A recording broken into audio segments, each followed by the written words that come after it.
In other new technology, there's a quantum angle here. Researchers have developed a new hybrid classical quantum algorithm that could make integer factorization, which is the key to breaking encryption like RSA, far more efficient. The proposed JVG algorithm replaces the most demanding part of Shor's algorithm with a classical process and uses a different quantum transform designed to work better on today's quantum hardware, right? There's stuff that's really out there right now. In simulations and tests on real quantum machines, the method used significantly fewer resources, cutting runtime and quantum gate usage by up to 98 to 99%. I mean, that's a huge, huge drop in resources needed here. Now, of course, this doesn't immediately threaten modern encryption, but the research does suggest a more practical path toward running powerful factoring algorithms on near-term quantum computers. What's interesting about this to you, Tom? Essentially, what's the researchers here are saying is they're looking for a way to do shortcuts in doing the factorization. I could spend the next 45 minutes explaining to you how this works. What you should really do, though, is you should just go watch Sneakers. It's a great movie. I keep making people go watch it. Plus, it's got Robert Redford in it, man.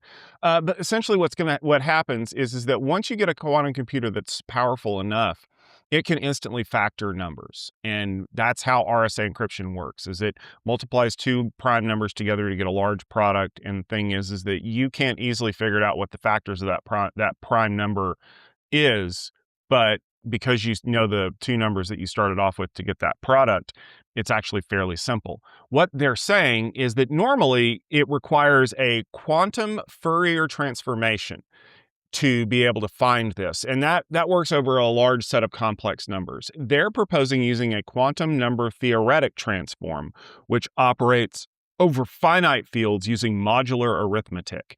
So essentially what they're saying is we're going to look for periodicity in the numbers that are being generated and use that as a shortcut to figure out the factorization. Yeah, that's math heavy. Basically, here's what it means. Because they're using a hybrid of quantum and classical computing, they are reducing the number of controlled gates, they are reducing the circuit depth, and they're reducing memory consumption and increasing the runtime, meaning it's running faster.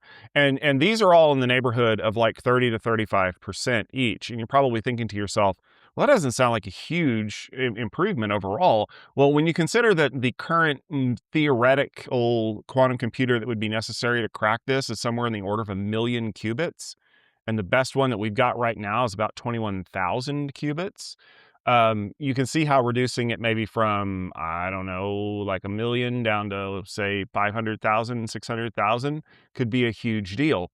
It doesn't mean that all of your RSA stuff is broken yet. I'm sorry, I got news for you there. But what it does mean is that as we continue to develop new algorithms and new opportunities to kind of basically create these faster paths, it does mean that adoption of post-quantum cryptography algorithms should be kind of a priority for people today, because any data that is generated from here on forward in not using lattice-based post-quantum cryptography algorithms is essentially going to be open to store and harvest attacks, where people can grab that data encrypted and then at some point in the future run it back through an algorithm like Shor's algorithm, or this new JVG, which of course is named after the three people who developed it, Jesse, Victor, and Garabaji. They can run it through that algorithm and maybe potentially decrypt it in the future. So it's neat from a math perspective. It's neat from a science perspective. It does not mean that you need to go out and wreck your laptop and buy a new one, unless you want to buy a new one, in which case, yeah, sure, tell them Tom said you could.